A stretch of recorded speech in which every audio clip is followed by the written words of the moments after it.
It's actually a group of technologies as opposed to a single technology. And if you're wondering what kind of applications that you can develop in .NET, now this is the list here. The first is ASP.NET communication standards like HTTP, XML, and SOAP. Basically, what web services is that, say you develop a functionality, some particular functionality XYZ, and you host it at a particular location. Now say other developers want the same functionality. So what they can do is, instead of writing their own code again for the same functionality, they can just directly call your web service and make use of the functionality. So this is again code reuse and saving the developers time. Next you have Windows services.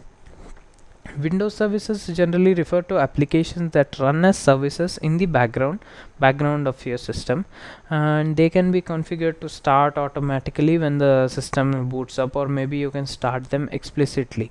That's totally up to you. .NET provides that flexibility to you.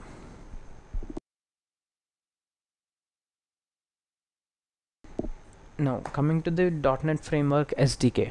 Now I just showed you a list of applications types that can be developed using this .NET framework, right? So you would have got a question as to, okay fine, that's the list, but how do I actually start develop the application?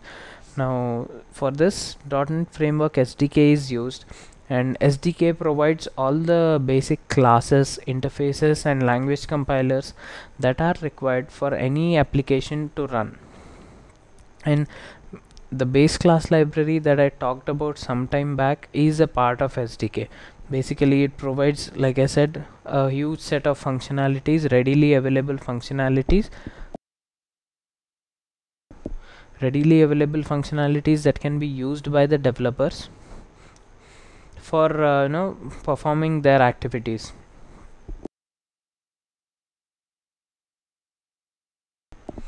The development tools that can be used for developing .NET applications are a lot. Like if you have .NET framework installed in your system, and with a notepad you can actually start developing .NET application, but that's a little bit hard. So for that purpose you have this amazing IDE that's called Visual Studio, which helps in developing .NET applications very easily.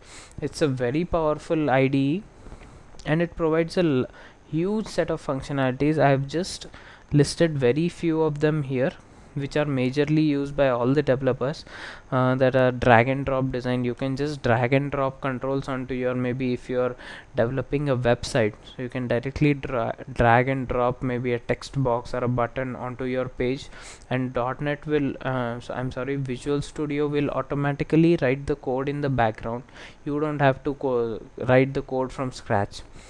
Then you have IntelliSense features. IntelliSense is nothing but, if you start typing the name of a control, Visual Studio will automatically try to autocomplete that, so you don't have to type the whole thing or the whole word. Then you have syntax highlighting and auto syntax checking. So that's like, if you are writing a code, Visual Studio will automatically compile it in the background immediately, and if there are some errors, it will immediately show you those errors, so you can correct them then and there. Basically that's for reducing the number of bugs or errors in the application. And you have other features like debugging tools, integration with version control systems, easy project management, and stuff like that. You don't really need to go into the depth at this moment, so this having idea about this is enough. So moving on to the next slide. .NET redistributable. Now for for applications that are developed using .NET, there has to be some base on which the application should run, right? So that base is nothing but our .NET framework. And .NET framework, in the sense I mean a runtime environment that should be there for the applications to run.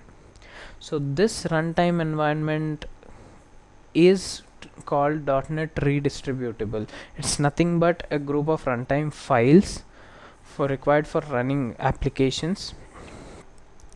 And then you have a single installer, .NET Redistributable installer, that contains the common language runtime and other framework components that are necessary for the applications to run.